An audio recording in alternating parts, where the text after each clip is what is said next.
rwiza rurera agahinda, nkibaza ese mwami aho waciki, ko wankunze ntaruwa kurimbuka, ntaruwa kurimbuka, ureriyeri yazutse, Yesu yazutse, tubivuge kuko yavuze ati unyizera wese azabona ubugingo, nawe yapfa zongera kubaho.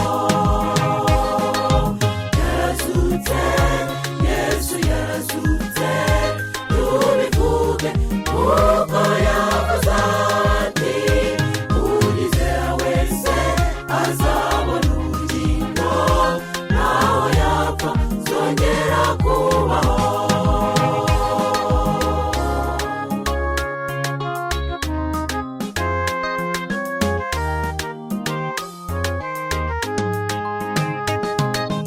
Yesu mu gashamba k'Igetsemani yasenganye agahinda n'umubabaro mwinshi, yarimo ababazwa n'umuntu wari ugiye kurimbuka, ati data bibuka ushaka nagiye kumucungura.